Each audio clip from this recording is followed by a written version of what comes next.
Hello बच्चों, क्या हाल चाल, कैसे हैं आप लोग? अच्छे हैं तो अच्छे रहिए, स्वस्थ रहिए, पढ़ते रहिए। तो जल्दी से अटेंडेंस लगाइए आप लोग कि क्लास स्टार्ट किया जाए। बिल्कुल। तो आज का हम लोग का टॉपिक है समायोजन प्रविष्टियां।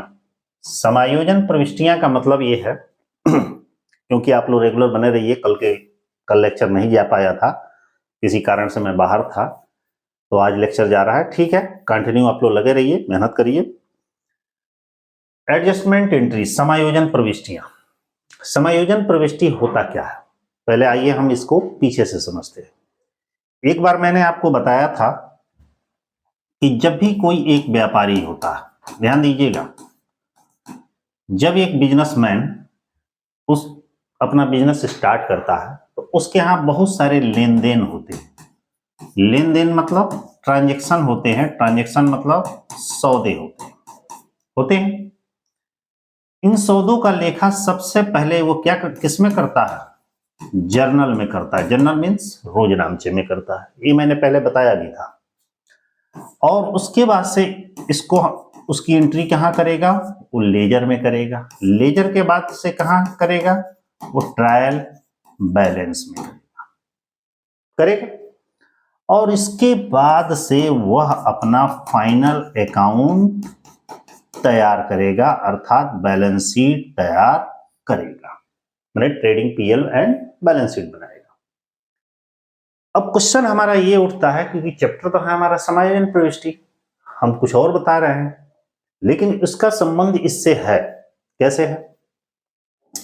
अब यहां पे इस प्रोसेस से यदि वो बैलेंस शीट तैयार कर रहा है तो फाइनल अकाउंट बना रहा है, इस फाइनल अकाउंट का 100% एक्यूरेसी कोई जरूरी नहीं है कि सही, गलत भी हो सकता है कि नहीं? क्योंकि हमारा जो फाइनेंशियल ईयर चलता है, जैसे कि जानते हैं आप कि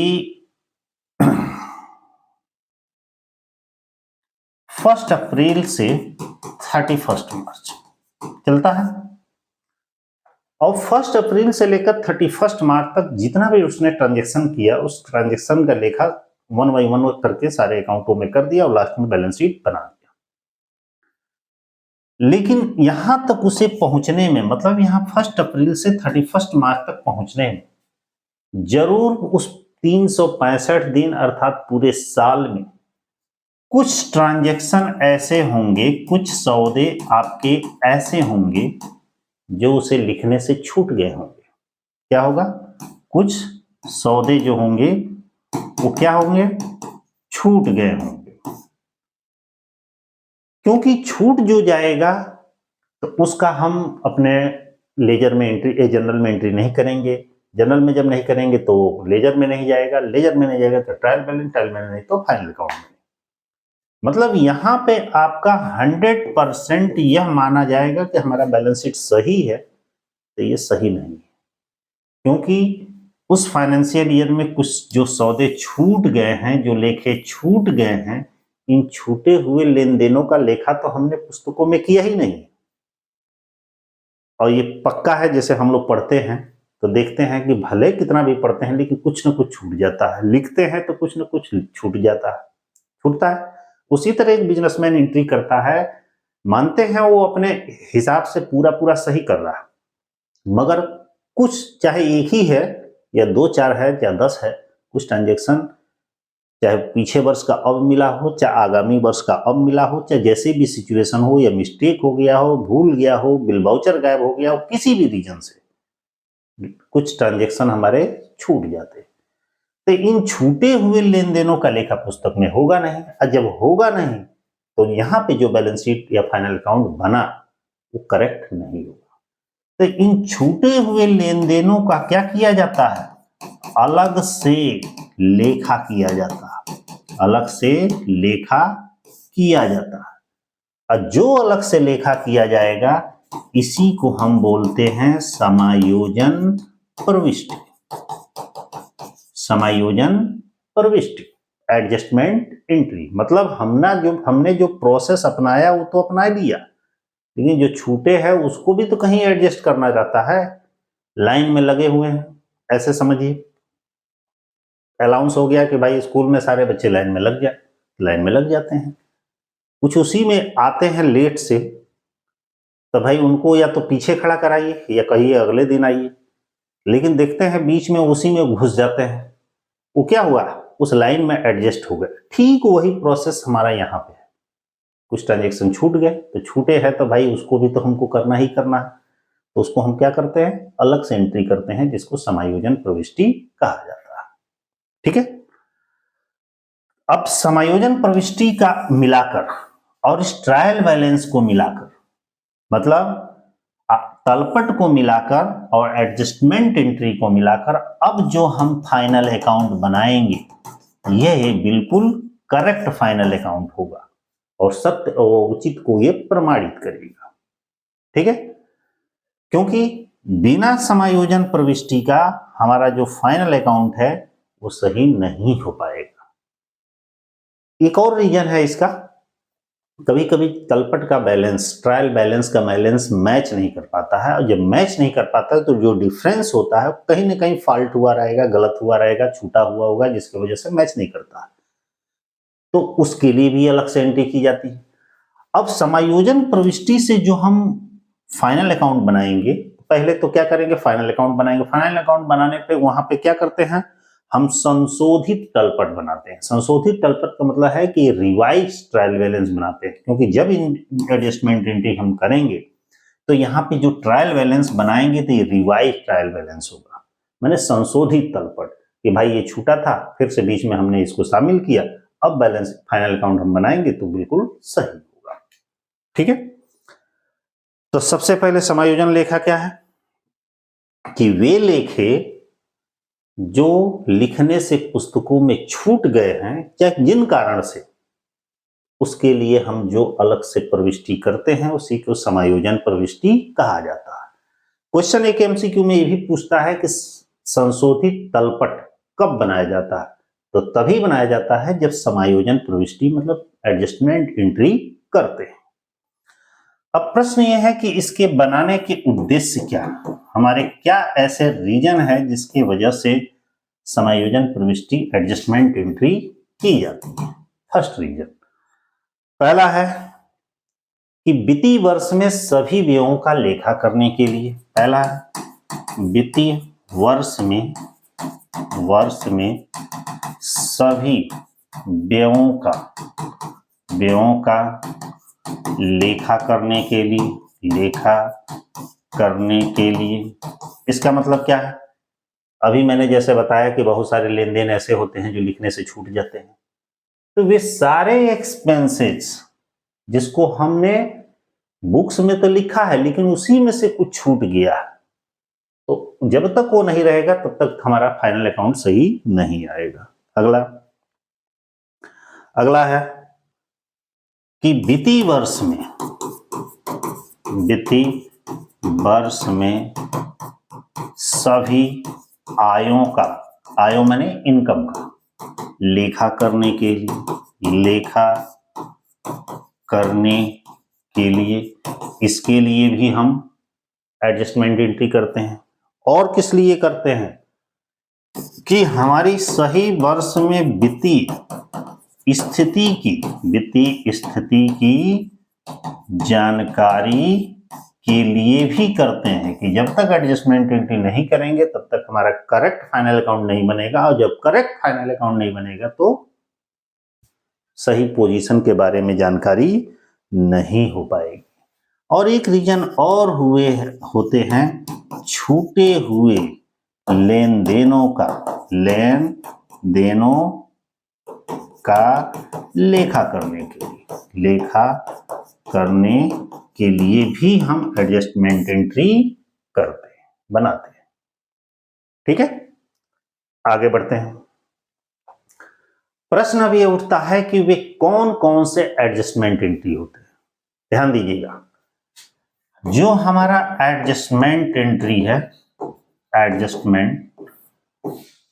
ये बहुत सारे एडजस्टमेंट होते हैं। एग्जाम्पल के तौर पर वैसे हैं तो 14, 15, 20 तक है, लेकिन आज मैं जितना पढ़ाऊंगा केवल उतने ही एडजस्टमेंट के बारे में बताऊंगा। सबसे पहला नाम एक आता है हरास। हरास का मतलब डेप्रिसिएशन, अभी इसके बारे में चर्चा करेंगे। दूसरा हमारा होता है अदत्त व्यय, इसके मतलब आउट स्टैंडिंग एक्सपेंसेस। तीसरा हमारा होता है पूर्वदत्त व्यय, मतलब प्रीपेड एक्सपेंसेस, ठीक ना। चौथा हमारा होता है उपार्जित आय, मतलब एक्रूड इनकम।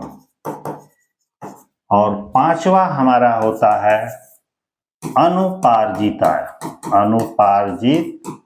आय, मतलब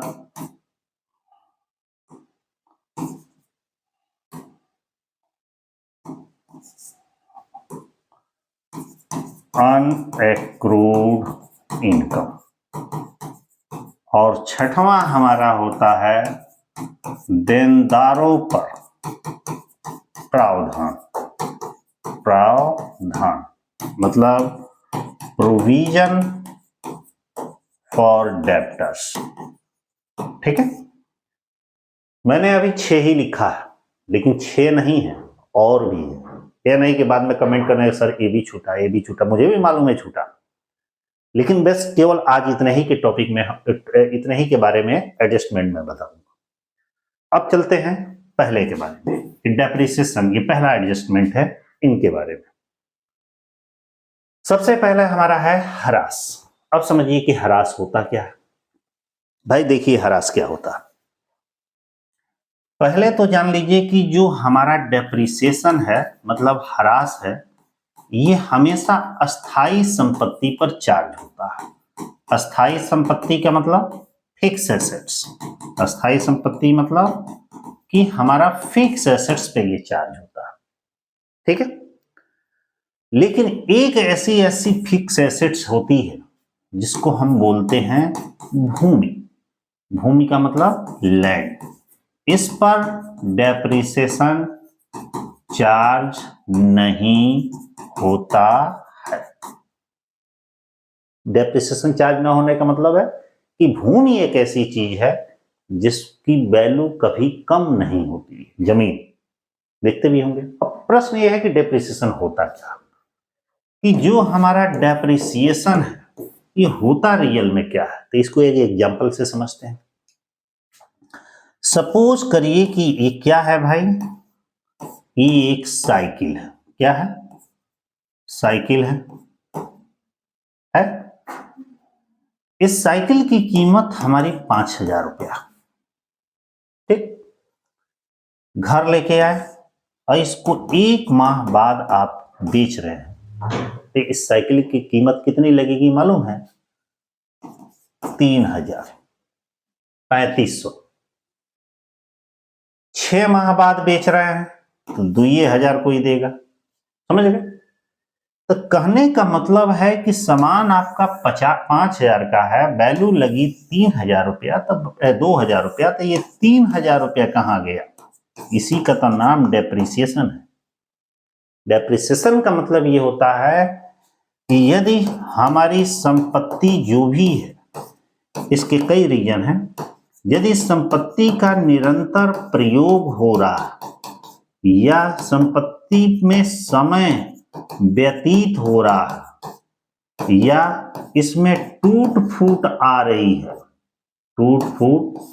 है या नया आविष्कार हो रहा है, इसके कारण इस संपत्ति के मूल्य में, किसमें? मूल्य में क्या आती है? कमी आती है। तो इसी कमी का नाम डेप्रिसिएशन होता है। मतलब आपने मोबाइल खरीदा 20,000 में, 6 महीना बाद मोबाइल को बेचे 12,000 में, 8,000 वैल्यू कम हो गई। वो 8,000 जो कमी हुई, चाहे जिसके कारण से कमी हुई, वही डेप्रिसिएशन है, ठीक है। अब प्रश्न ये आता है कि डेप्रिसिएशन जो होता है, ह्रास होता है, जिसको डेप्रिसिएशन है, इसकी हम एंट्री कैसे करते हैं? तो सीधा सा है, डेप्रिसिएशन का एंट्री आपका कि depreciation account debit to assets account being depreciation charge. अब यहां पे हम तो पढ़ा रहे थे एडजस्टमेंट, क्योंकि डेप्रिसिएशन अपने आप में एक अलग चैप्टर है। तो यदि एडजस्टमेंट पढ़ा रहे हैं तो इस डेप्रिसिएशन का एंट्री कहां किया जाएगा, तो इसके रूल है जो अक्सर क्वेश्चन में पूछे जाते हैं। बहुत ज्यादा चर्चा नहीं करेंगे क्योंकि हम डेप्रिसिएशन का चैप्टर नहीं पढ़ रहे हैं, हम एडजस्टमेंट पढ़ रहे हैं। तो ध्यान दीजिएगा, यदि हमारा डेप्रिसिएशन, ठीक ना,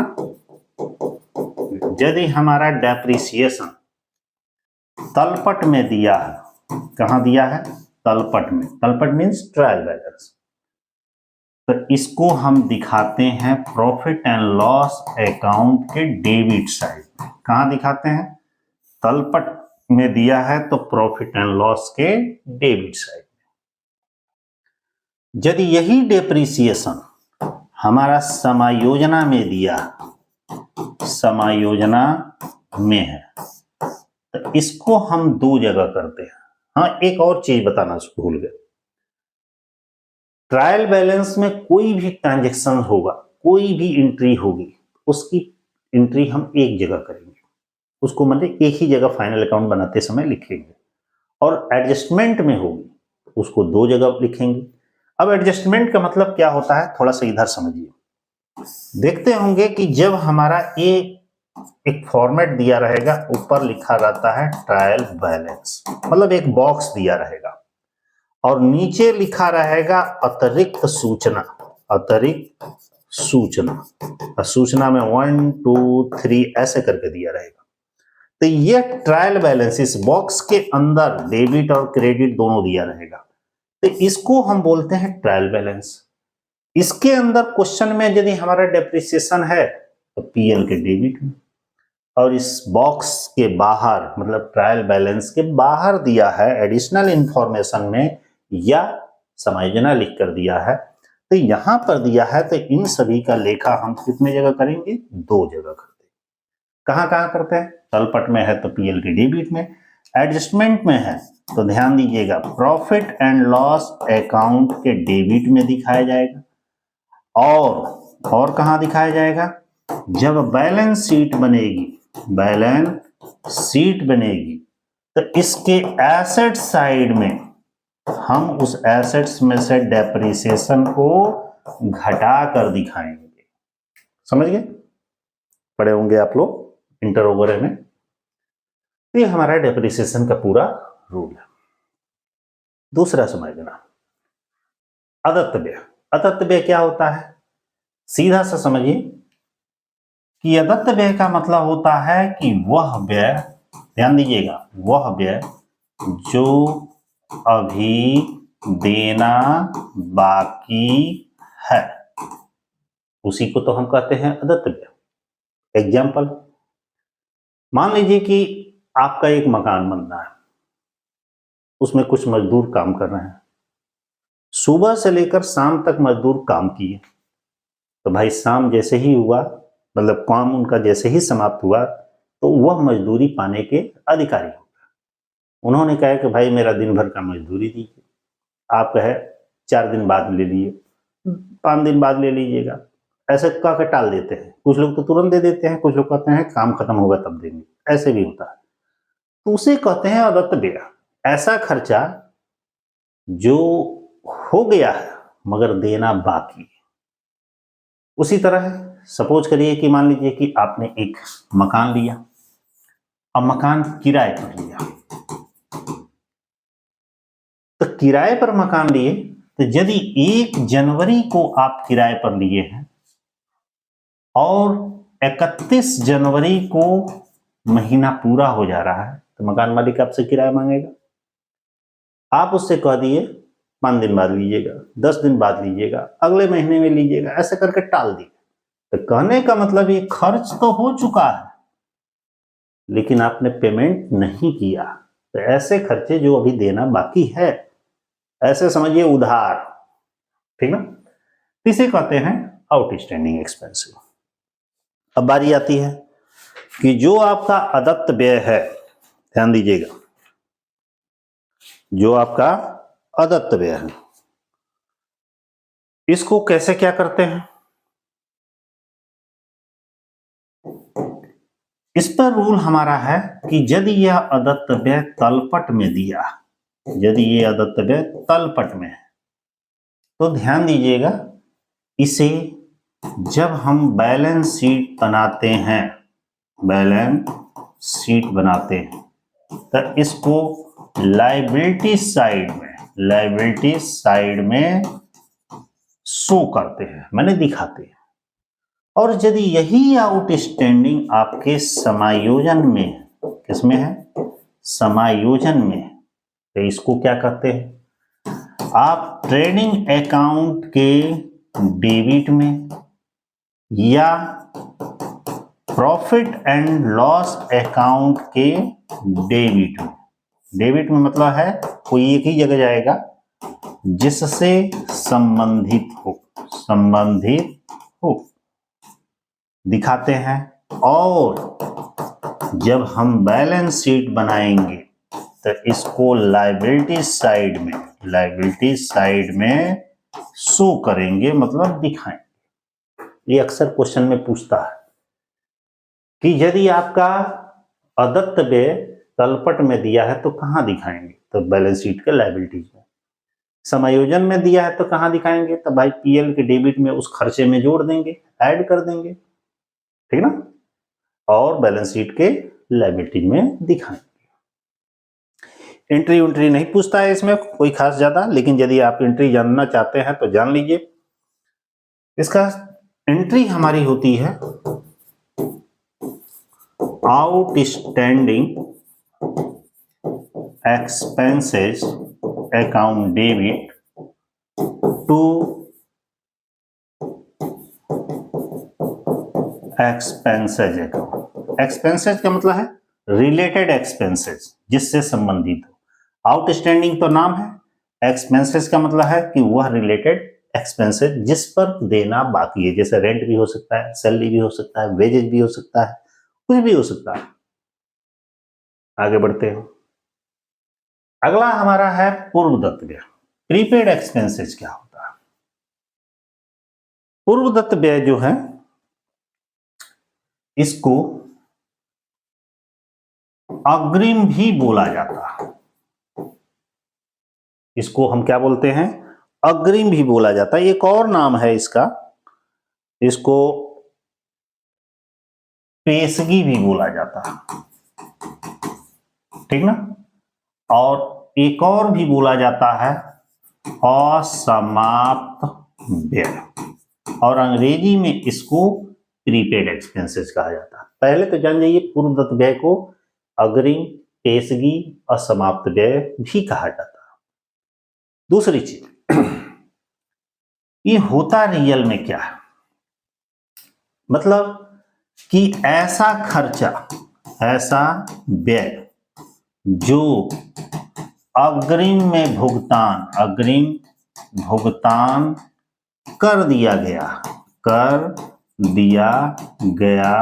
है।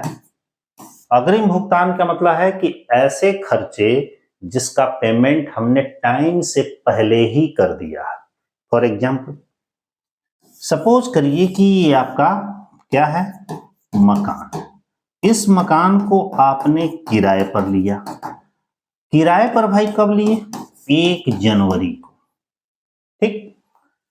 आपने रेंट भी 1 ही जनवरी को दे दिया, जबकि महीना इसका पूरा होगा 31 जनवरी को।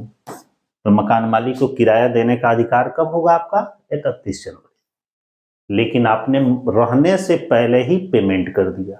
या ऐसे समझिए, बहुत सारे लोग कोई काम कराते हैं, जाते हैं तो भाई ये काम है, ठीक है, लो पहले पैसा, उसके बाद जाके काम करो। ऐसे भी करते हैं। जिस खर्चे का भुगतान हमने अपना कार्य कराने से पहले ही कर दिया, उसी को ही पूर्वदत्त व्यय, प्रीपेड एक्सपेंसेस या असमाप्त व्यय या पेशगी कहा जाता है।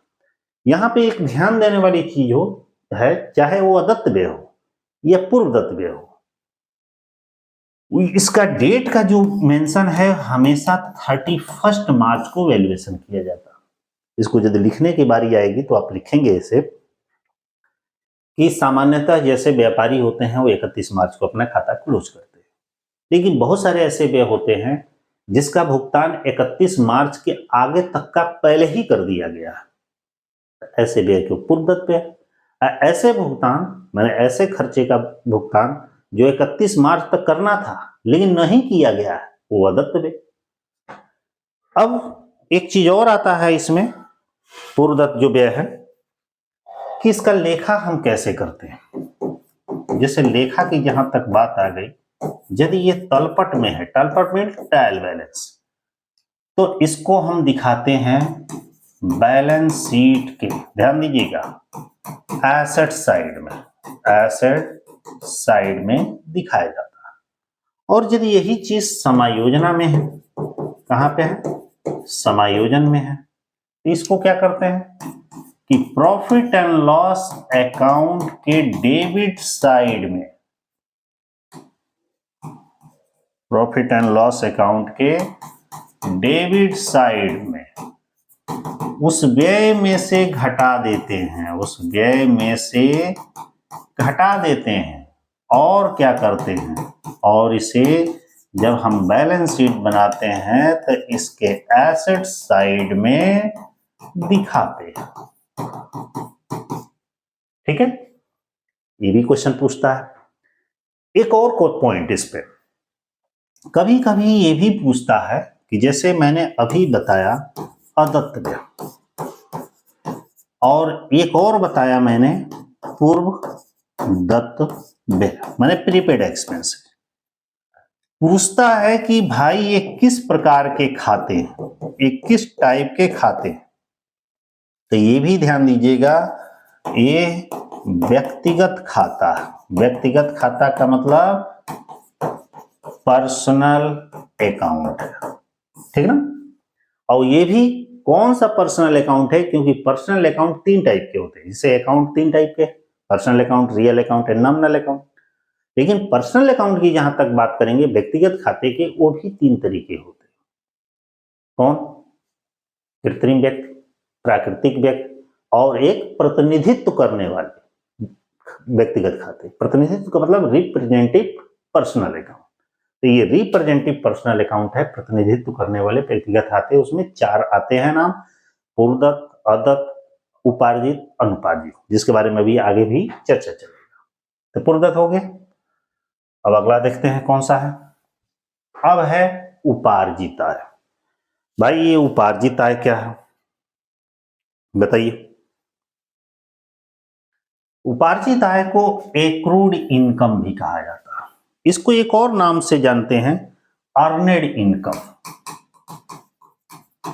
अर्नेड इनकम के नाम से भी जानते हैं। ये होता क्या, इसको हिंदी में एक और नाम से भी जानते हैं अप्राप्य आय। ये नाम कई ठो है, ये सारे नामों को जानिएगा, क्योंकि कभी कभी पूछ देता है कि इसे किस नाम से भी जाना जाता है।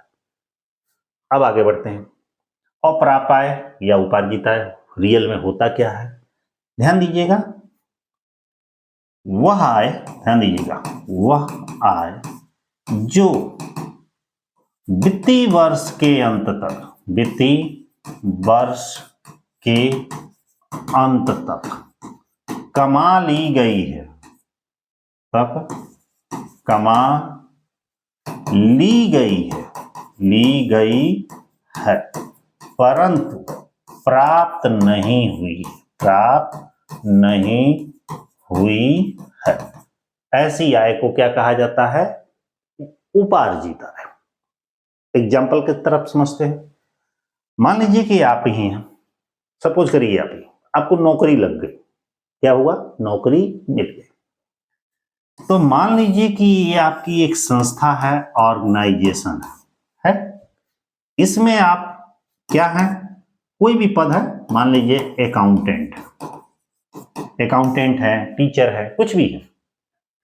तो भाई उस संस्था में आप काम कर रहे हैं तो आपको तनख्वाह मिलेगा, सैलरी मिलेगी। तो यहां पर आपकी सैलरी, सपोज करिए किसी महीने में नहीं मिली। नहीं मिली मतलब मिलना विलंब हो गया। तो ये सैलरी आपके लिए दूसरे के लिए नहीं, ये क्या कहलाएगी? इनकम कहलाएगी। अब सोच रहे होंगे सैलरी इनकम कैसे होगी, क्यों नहीं होगी? जब आप नौकरी करेंगे तो जो सैलरी मिलेगी वो आपकी इनकम है ना होगी। सैलरी खर्चा तब होगा, आपके माइंड में चल रहा होगा कि ये तो सैलरी हम खर्चा पढ़े हैं, ये इनकम बता रहे हैं। खर्चा भी होता है, इनकम भी होता है। खर्चा कब होता है? जब आप किसी से काम करा रहे हैं और उसको वेतन दे रहे हैं, तो वह सैलरी आपके द्वारा दिया गया सैलरी उसके लिए क्या है? वो क्या है? खर्च है। लेकिन आप खुद कहीं काम कर रहे हैं तो सैलरी आपकी इनकम है। तो सपोज करिए आप नौकरी कर रहे हैं और मार्च के महीने में, सपोज करिए कि मार्च के महीने में सैलरी आपकी रुक गई। 10 दिन, 20 दिन, 1 महीना, 2 महीना हो गया, नहीं मिले। एक का दूसरे महीने का भी ड्यू हो गया। तो कहने का मतलब है कि आपने इस संस्था में उस वित्तीय वर्ष में के अंत तक आय अपना कमा लिए। मतलब जो आपको 40,000, 50,000, 70,000 जो भी सैलरी मिलना था वो इनकम आपने कमा लिया है, बस प्राप्त होना बाकी है, मिलना बाकी है। तो यदि कमा लिए हैं और मिलना बाकी है तो उसी को एक्रूड इनकम बोला जाता है। चाहे वो मैंने एग्जांपल सैलरी पे दिया, आप किसी पे भी कर सकते हैं, इसी को एक्रूड इनकम बोला जाता है। अब प्रश्न ये उठता है कि इस एक्रूड इनकम को दिखाया कहां जाता है भाई? इसको भी आइए, इसका लेखा के बारे आइए। लेखा में मान लीजिए कि आपका तलपट में दिया है, तो इसको दिखाने का तरीका है प्रॉफिट एंड लॉस अकाउंट के क्रेडिट साइड में दिखाते हैं।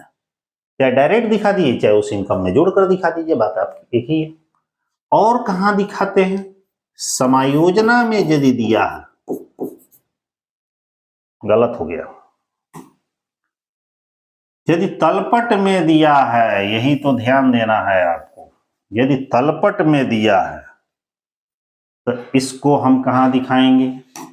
बैलेंस शीट के एसेट साइड में दिखाएंगे। और समायोजना में दिया है, ध्यान दीजिएगा, एडजस्टमेंट में दिया है, तो इसको प्रॉफिट एंड लॉस अकाउंट के क्रेडिट साइड में दिखाया जाएगा। और कहां दिखाया जाएगा? बैलेंस शीट के एसेट साइड में, ठीक ना, साइड में दिखाया जाता है। ठीक, तो ये पॉइंट नोट किए रहिएगा क्योंकि यही अक्सर पूछता है। अब बारी आती है अनुपार्जित आय का। अनएक्रूड इनकम क्या होता है? अनएक्रूड इनकम को अग्रिम प्राप्य आय भी कहा जाता है। इसका एक और नाम है अग्रिम प्राप्य आय। अंग्रेजी में इसको अनअर्नेड इनकम भी कहा जाता है, ठीक ना? क्या कहा जाता है? अनअर्नेड इनकम भी कहा जाता है। थोड़ा इसका अर्थ समझते हैं कि रियल में इसका अर्थ क्या होता है। ध्यान दीजिए, ऐसी आय। एक चीज और समझ लीजिए, मैंने पीछे बताया अदत्त और पूर्वदत्त, इसी से रिलेटेड हमारा होता है उपार्जित और अनुपार्जित। बस दोनों में फर्क ये है, दोनों सेम है, फर्क ये है कि यह जो है वो व्यय मतलब एक्सपेंसेस, इससे रिलेटेड होता है, और यह दोनों क्या है? यह दोनों इनकम से रिलेटेड होता है। ये पॉइंट ध्यान में रखिएगा। दोनों एक ही है, जिस तरह अदत्त है उसी तरह उपार्जित है, जिस तरह पूर्वदत्त है उसी तरह अनुपार्जित है। लेकिन इसका जो संबंध है वो खर्चे से संबंध है, व्यय से, और इसका जो संबंध है वो हमारी इनकम से है। ये पॉइंट ध्यान में रखिएगा। अब इसको मिटाएं।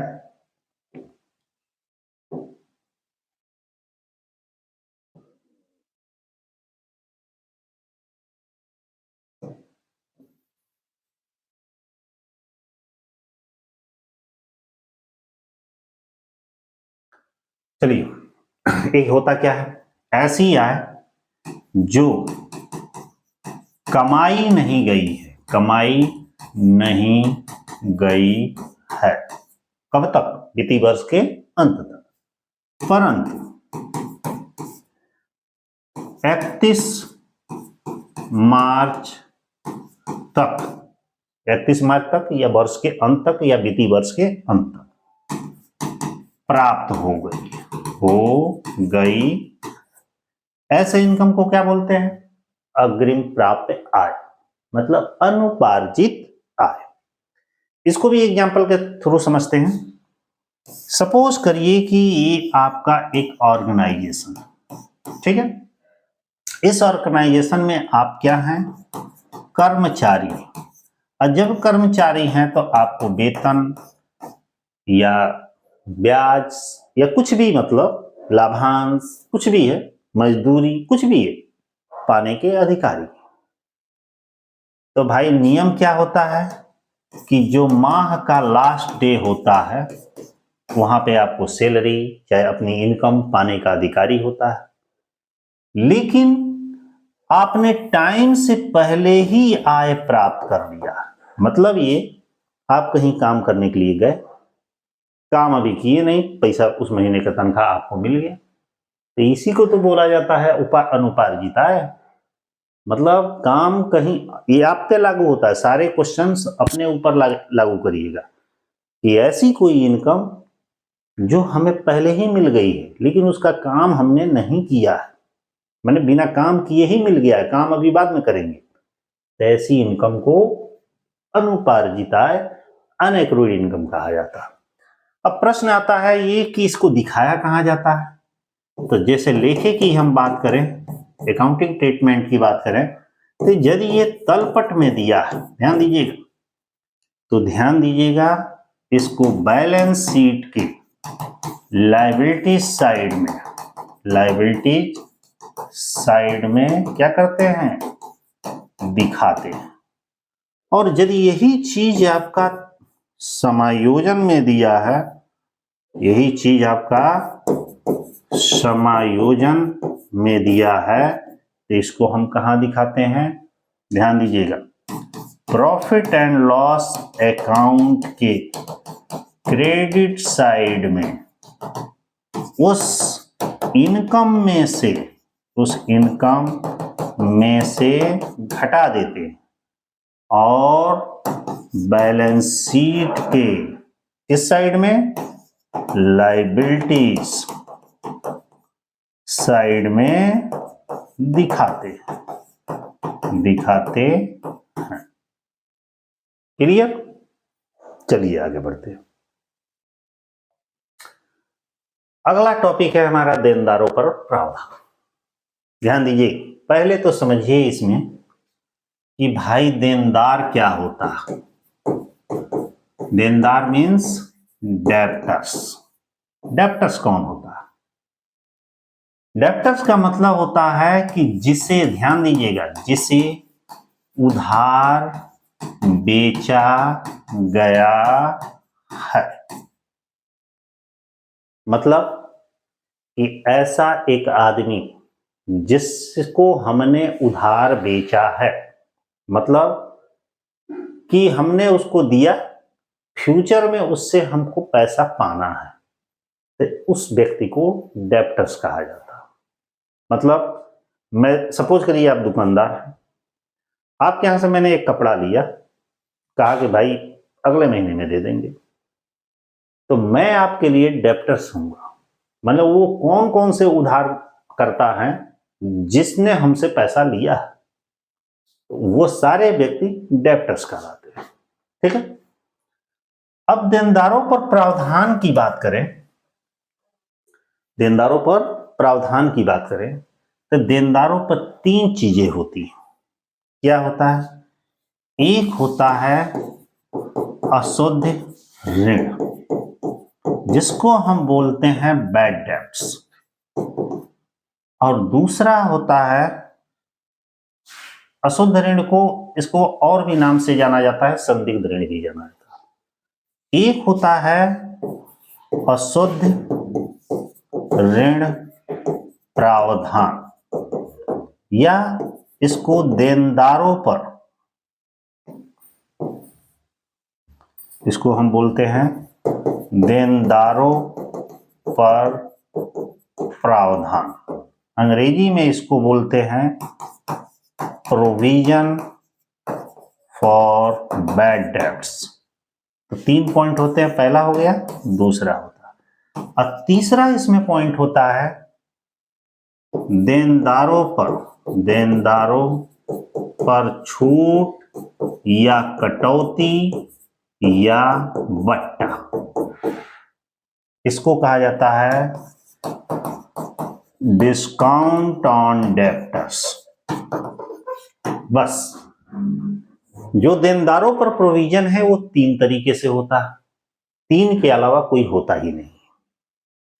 अब जब भी देनदारों पर प्रोविजन किया जाएगा तो पहले उस बैड डेब्ट्स का मतलब सिंगल बैड डेब्ट्स नहीं, देनदारों पर बैड डेब्ट्स। बैड डेब्ट 2 तरीके का होता है, एक तो होता है ये बिल्कुल डूब गया, तो यहां देनदार से रिलेटेड है, इसको संदिग्ध ऋण भी बोलते हैं। एक होता है अशुद्ध ऋण प्रावधान या देनदारों पर प्रावधान या देनदारों पर छूट या कटौती। ये 3 चीजें होती हैं। अब तीनों को दिखाया कहां जाता है भाई? यदि ये तीनों ही चीज, ध्यान दीजिएगा, तीनों ही चीज तलपट में दिखाया गया है, तलपट में है, तो कहीं नहीं दिखाया जाएगा, केवल एक जगह दिखाया जाएगा, प्रॉफिट एंड लॉस अकाउंट के डेबिट। और यदि यही चीज समायोजना में दिया गया, समायोजना में, तो इसको कहां दिखाया जाएगा? प्रॉफिट एंड लॉस अकाउंट के डेबिट में। और जब बैलेंस शीट बनेगा तो उसके एसेट साइड में, ध्यान दीजिएगा, एसेट साइड में जब हमारा देनदार है होगा, डेब्टर्स होगा, देनदार में क्रम से, ध्यान दीजिएगा, क्रम से का मतलब जिस क्रम में मैंने लिखा है, क्रम से घटा देंगे। इसमें क्या जाने आप कि देनदारों पर जो प्रावधान होगा उसे यदि तलपट में दिया गया है, माने तीनों चीजों, तीनों या 2 या 1 या कोई भी यदि तलपट में दिया है तो उसे पीएल के डेबिट में दिखाते हैं, और समायोजना में दिया है तो इन तीनों को ही पीएल के डेबिट में भी दिखाएंगे, और बैलेंस शीट का जब एसेट साइड में जब डेब्टर्स लिखेंगे उसे क्रम से घटाएंगे। क्रम मतलब जिस क्रम में मैंने लिखा है उस क्रम में। अक्सर जब आप लोग पढ़ते होंगे तो फाइनल अकाउंट जब लगाते होंगे तो ये चीजें आती होंगी, बाकी तो सब आसान है, लेकिन इस पर लोग फंस जाते हैं। इसलिए इसको एग्जाम्पल के साथ थोड़ा सा मैं बताता हूं कि कैसे किया जाता है। सपोज करिए कि क्वेश्चन में आपका एक एग्जाम्पल है और एग्जाम्पल में लिखा है कि वर्ष के अंत में देनदार 1 लाख रुपए के, 1 लाख के हैं। इस पर अशुद्ध ऋण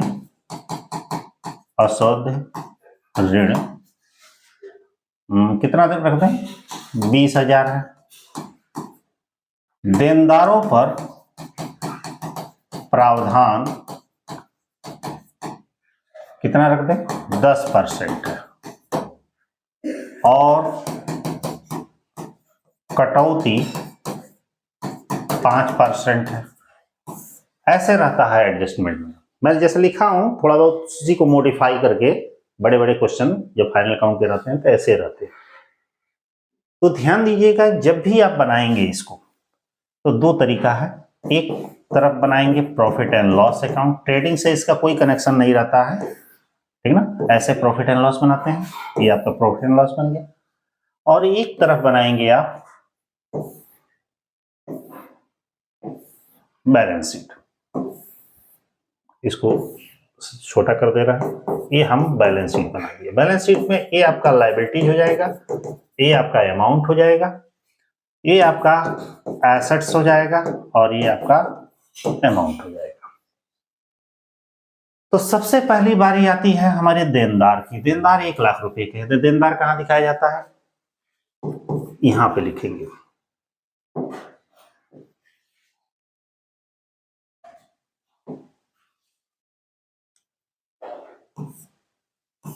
देखिए हम लिखते हैं डेब्टर्स। कितना लिखते हैं भाई? 1 लाख।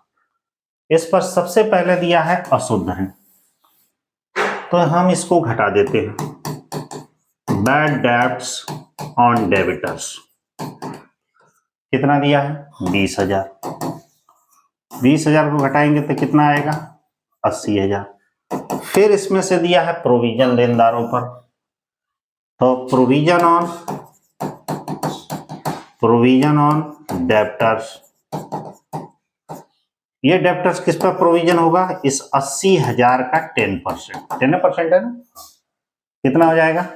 8,000 होगा ना। सीक्वेंस से घटाएंगे, जैसे पीछे मैंने बताया, ये आपका आएगा 72। इसके बाद से क्या दिया है?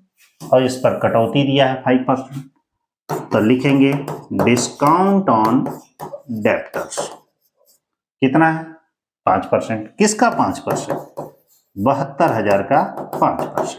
निकाल लीजिए, 2 जीरो खत्म, 1 जीरो, 5 दूनी 10, 7 पचे 35 और 1 36। इसको जब घटाएंगे 0 0 0, फिर होगा 4, 1 11 3 गया 8 और ये हो जाएगा 6। ये हमारा बैलेंस शीट के एसेट्स में दिखाया जाता है। लेकिन यही चीज जब आप प्रॉफिट एंड लॉस बनाएंगे, ध्यान दीजिएगा, प्रॉफिट एंड लॉस बनाएंगे तो ये आपका डेबिट साइड होगा और ये आपका क्रेडिट साइड होगा। तो यहां पे दिखाएंगे पहला चीज जो घटाया है वह क्या लिखेंगे? To bad debts on debtors. कितना है भाई? 20,000। सेकंड क्या है? प्रोविजन ऑन डेब्टर्स, तो लिखेंगे प्रोविजन ऑन डेब्टर्स। कितना है भाई? 8,000 है। फिर एक और लिखेंगे, टू डिस्काउंट ऑन डेब्टर्स। कितना है ये? 3600 है। तो इस तरह यदि ये एग्जाम्पल आपका एडजस्टमेंट में है तो इसे सबसे पहले कहां दिखाएंगे? प्रॉफिट एंड लॉस के, ध्यान दीजिएगा, डेबिट साइड में, वो भी सीक्वेंस से। और बैलेंस शीट में जब डेब्टर्स लिखेंगे तो उस डेब्टर्स में से पहले बैड डेब्ट्स, फिर प्रोविजन, फिर डिस्काउंट, ऐसे दिखाया जाता है। तो मैंने 5 टॉपिक आपको बताया, अभी बहुत सारे हैं, एक लेक्चर और लगेगा इसमें, तो वो भी जल्दी जल्दी, टाइम थोड़ा तो कम था। अभी बहुत सारे हैं, स्थगित आयगत व्यय है, आहरण पर ब्याज है, अंतिम रहतिया है, बहुत सारे एडजस्टमेंट वगैरह हैं। तो कल के लेक्चर में उसको बता देंगे। थोड़ा ही थोड़ा पढ़िए, नोट कर लिया करिए आप लोग, क्योंकि बहुत छोटे, मैंने बहुत ज्यादा लेंदी नहीं चल रहे हैं, शॉर्ट में ही है, लेकिन जो चीज है वो काम की और कॉम्पिटिटिव के हिसाब से, इसलिए डेली नोट करिए। और सबसे ज्यादा जरूरी ये होता है, कितना अधिक पढ़ ले रहे हैं ये मैटर नहीं करता, आप इतना पढ़िए, लेकिन रिवीजन उसका बार बार होना चाहिए। जैसे मान लीजिए कि हम जैसे आगे बढ़ रहे हैं तो पीछे का भी रिवीजन, क्यों नहीं, तो केवल बढ़ते जब जाएंगे तो पीछे वाला भूलता जाएगा। आगे थोड़ा ही सा बढ़िए, 2 ही कदम बढ़िए, 1 कदम बढ़िए, ये पीछे का रिवीजन करते जाइए, ताकि उससे ये रहेगा कि पीछे वाले पे आगे वाला डिपेंड करता है, उतने स्ट्रॉन्ग पोजीशन में रहेंगे। तो ठीक है, तो मेहनत करिए, बाकी पेपरों पर ध्यान दीजिए, ठीक ना। ऑल द बेस्ट, फिर मिलते हैं कल, बाय।